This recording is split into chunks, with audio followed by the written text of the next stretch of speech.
মাই god just outstanding ভাই, কি দেখলাম এইটা ভাই। ঘোরের মধ্যে আছি এখন পর্যন্ত, একটা ঘোরের মধ্যে আছি। মানে কি দেখলাম আসলে, বাংলাদেশে বসে বাংলাদেশের একজন হিরোর, বাংলাদেশের একজন ডিরেক্টরের বাংলা সিনেমার একটা টিজার দেখলাম। ও ভাই রে ভাই, তুফান, জাস্ট ওয়াও ভাই, জাস্ট কাঁপায়া দিছে পুরো। বৈশাখী ঝড়, কাল বৈশাখী ঝড় যেটাকে বলা হয়, এইটা বয়ে যাচ্ছে কিন্তু গতকাল বিকেল থেকে। হ্যাঁ, ঠিক এইরকম রিয়াকশন ছিল প্রত্যেকটা রিয়েক্টরের, প্রত্যেকটা অডিয়েন্সের, প্রত্যেকটা রিভিউয়ারের, প্রত্যেকটা কন্টেন্ট ক্রিয়েটরের। ও বন্ধুরা, তুফানের টিজার এসে গেছে। তুফানের teaser, this is a tsunami. এটা পুরোপুরি একটা সুনামি হয়েছে ভাই রে ভাই, কি ছিল এটা? ও গতকাল তুফানের টিজার আসার পরে যে তুফানটা শুরু হয়েছে, সেইটা এর আগে বাংলাদেশের মানে শাকিব খানের বাইরে কোনো হিরোর হয়েছে কিনা, কোনো মুভির হয়েছে কিনা আমার জানা নাই। প্রিয়তমাতে, প্রিয়তমার গানগুলো নিয়ে, প্রিয়তমার যে লুক, এইগুলো নিয়ে যে তুফানটা শুরু হয়েছিল, ঠিক তার চেয়েও দ্বিগুণ তুফান যেন আমরা এই তুফান মুভির টিজারের মাধ্যমে দেখতে পেলাম। প্রথমত শাকিব খানের লুক, শাকিব খানের কস্টিউম, শাকিব খানের অ্যাটিটিউড, সোয়াগ, মানে স্টারডম, পাওয়ার, কোনো কিছুতেই বাধা দেয়ার এখতিয়ার কেউ রাখতে পারবে না। সবকিছু ভাই পুঙ্খানুপুঙ্খ ভাবে এত সুন্দরভাবে তুলে ধরছে রাফি ভাই, এত সুন্দরভাবে শাকিব খানকে প্রেজেন্ট করছে, তাকে ভাই সেলুট জানাইতেই হয়। আর শাকিব খানের অ্যাক্টিং, শাকিব খানের ডায়লগ ডেলিভারি, পূর্বের কথা মোতাবেক এখন থেকে পুরো দেশকে তুফানের হাতে তুলিয়া দেব।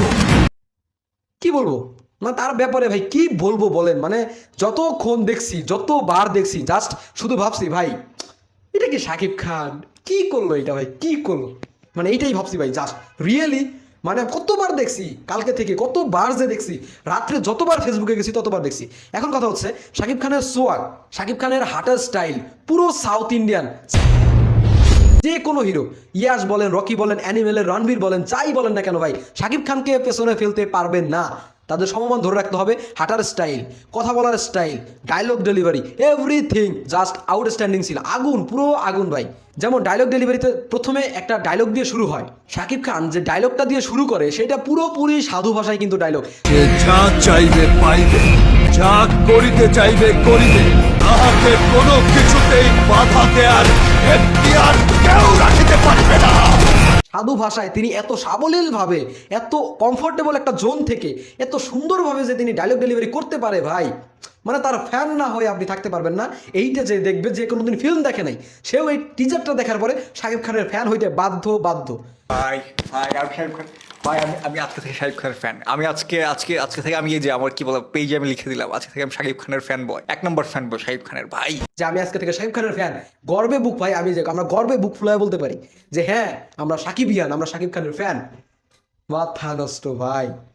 মানে ডায়লগ, এই ডায়লগগুলোতে কিছু কিছু শব্দ ব্যবহার করা হয়েছে, যেমন এখতিয়ার, কেউ রাখতে পারবে না। এই শব্দের সচরাচর ব্যবহার করা হয় না। এখানে ধরেন বলে যে আমার বিরুদ্ধে দাঁড়ানোর মতো সাহস কারো থাকবে না, এরকমটা সাধারণ, কিন্তু দাঁড়ানোর মতো এখতিয়ার কেউ রাখিবে না। মানে চিন্তা করছেন কি ভাষা, কি শক্তিশালী ভাষা ব্যবহার করছে। আর একটা হচ্ছে কি, মানে ব্যত্যয় ঘটিলে, আর এর ব্যত্যয় ঘটিলে, মানে ব্যত্যয় যে যদি মানে বিপরীত কিছু ঘটে বা এর যদি কেউ অমান্য করে, এই কথা এইটা বুঝাইছে যে ব্যত্যয় ঘটিলে। এই যে শব্দগুলা ভারী ভারী শব্দ সাজিয়ে এইভাবে সাবলীলভাবে ডায়লগ ডেলিভারি একমাত্র শাকিব খানের মাধ্যমেই সম্ভব, শাকিব খানের কণ্ঠেই সম্ভব। তার যে ভয়েস ভাই, যে ভয়েসটা দিছে তিনি, মানে কি বলবো, কিভাবে বুঝাবো আপনাদের তার ভয়েসটা কি, ভয়েস ওভারটা কি ছিল, কি এক্সপ্রেশন, মাথায় নষ্ট ডায়লগ ডেলিভারিতে ভাই। মানে শাকিব খানের ভয়েস কেমনে কি চেঞ্জ করছে, change maker Shakib Khan. Look change বলেন, তার স্টাইল চেঞ্জ বলেন, তার ক্যারেক্টার চেঞ্জ বলেন, জাস্ট 1-2 ব্যাপার, তুরির ব্যাপার একটা এরকম। তো তারপর হচ্ছে আমাদের মেশিন গান, শাকিব খানের যে অ্যাকশন থাকবে, যে পাওয়ারটা তিনি দেখাইতেছে, এইটাতে দেখেন প্রথমত মেশিন গানটা। তো মেশিন গান দেখে অনেকে আবার বলে এটা অ্যানিমেল থেকে কপি করা, এটা ভাই কেজিএফ থেকে কপি করা। আরে ভাই, একটা ফুল ফর্ম অ্যাকশন ফিল্ম বানাইতে গেলে আপনার যে কোনো ধরনের, বড় হোক ছোট হোক, মেশিন গান দেখাইতে হবে, চুল বড় থাকবে, সোয়াগ থাকবে। আর এখন তো কোট স্যুট পরে এইগুলা যখন গান চালায়, এইটাই তো হচ্ছে অ্যাকশন, এটাই অ্যাটিটিউড, এইটাই স্টারডম, একটা গ্যাংস্টারের লুকই তো এটা হয়। তো এটা ভাই কপি বলে তো চিল্লায় লাভ নাই, এটা পৃথিবীর সব জায়গাতে এইটা হবে ভাই। আমাদের এই যে এই স্টাইলটা দেখেন, এই স্টাইলটা দিল ভাই এইটা দেখে পুরোপুরি পাগল হয়ে গেছে ভাই। কি বডি ল্যাঙ্গুয়েজ আপনি দেখছেন, কি স্টাইল, কতটা সুন্দরভাবে কমফোর্টভাবে দেয়, মানে কি বলবো আসলে। তারপর হচ্ছে আপনার শাকিব খানের যে অ্যাংরি রিয়াকশন, তার ড্রেস আপ কস্টিউমটা দেখছেন, পুরোপুরি 90 দশকের গ্যাংস্টার, তার কথা 90 দশকের, তার হাঁটা চলার স্টাইল 90 দশকের, সব কিছু A to Z। সব কিছুর পর এত কিছু দেখানোর পরে ধাপ করে মাঝখান থেকে ঢুকে গেল আরেকজন অভিনেতা, শক্তিমান অভিনেতা। তিনি কে? তিনি হচ্ছে চঞ্চল চৌধুরী। তুফান, খুব ভয় পাইছি রে। তুফান, ভয় পাইছি রে। এই যে ডায়লগটা এত সুন্দরভাবে, মানে এত অ্যাকশন, এত মানে মারদাঙ্গা, এত পাওয়ার শাকিব খানের, সব কিছুর মাঝখান থেকে ধাপ করে মানে খুব কুল মুড়ে, মানে আমার মনে হয় কিচ্ছু হইতেছে না, এরকম একটা কুল মুড়ে চঞ্চল চৌধুরী ঢুকে বলতেছে তুফান খুব ভয় পাইছি রে, মানে এক প্রকার টিটকারি করলো এটা তুফানের সাথে, তাই না ব্যাপারটা? তো তার মানে বোঝা যাচ্ছে এখানে তুফান নামের যে ক্যারেক্টার, যে গ্যাংস্টার শাকিব খান, এই শাকিব খানের বিপরীতে যে ভিলেনটা থাকবে সেইটা সঞ্জয় দত্তের মতো খুবই শক্তিমান একজন ভিলেন থাকবে। এই চঞ্চল চৌধুরী যে ভিলেন, তিনি তুফানকে ভয় পায় না, তুফানের যে পাওয়ার সেটাকে তিনি ভয় পায় না, সেইটাকে টক্কর দেওয়ার মতো শক্তিশালী ভিলেন হচ্ছে চঞ্চল। মানে এইটাই মুভিতে বুঝাইছে যে তুমি যাই করো ভাই, তোমার আমি একটু পুষিও না, মানে ভয়ও পাই না, এরকম একটা ব্যাপার স্যাপার। তার মানে বোঝা যাচ্ছে শাকিব খান চঞ্চল যে টক্করটা হবে, এই টক্করটা দেখার জন্য ভাই সিনেমা হল স্টেডিয়ামে পরিণত হয়ে যাবে, এটা আপনারা গ্যারান্টি দিয়ে রাখেন। তারপরেই শাকিব খানের চিৎকার,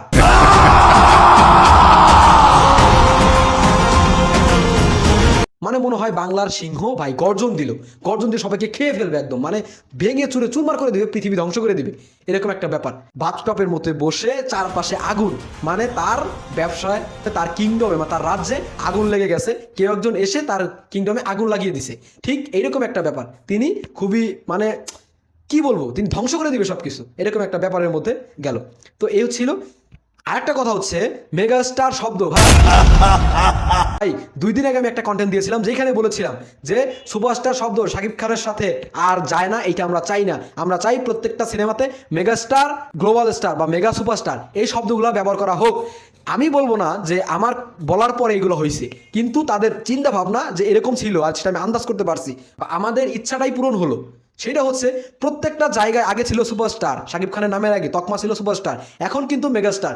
টাইটেলে দেখেন, টিজারে দেখেন, ক্যাপশনে দেখেন, প্রত্যেকটা লোকের ক্যাপশনে শুধুমাত্র মেগাস্টার মেগাস্টার মেগাস্টার। তার মানে সুপারস্টার শব্দ এরপর থেকে শাকিব খানের কোনো মুভিতে তার নামের আগে ব্যবহার করা হবে না, অফিসিয়ালি ডিক্লেয়ার্ড। এটা হচ্ছে মেগাস্টার ব্যবহার করা হবে, মেগাস্টার শব্দ ব্যবহার করা হবে। আর এইটা আমি গ্যারান্টি দিতে পারি, অনন্য মামুন দরদ সিনেমাতে গ্লোবাল স্টার লাগাবে, global star, megastar, global star, megastar থেকে গ্লোবাল স্টার হয়ে যাবে দরদ সিনেমায়। এটা আপনারা লিখে রাখতে পারেন, আমার যতটুকু মনে হয় এইটাই হবে।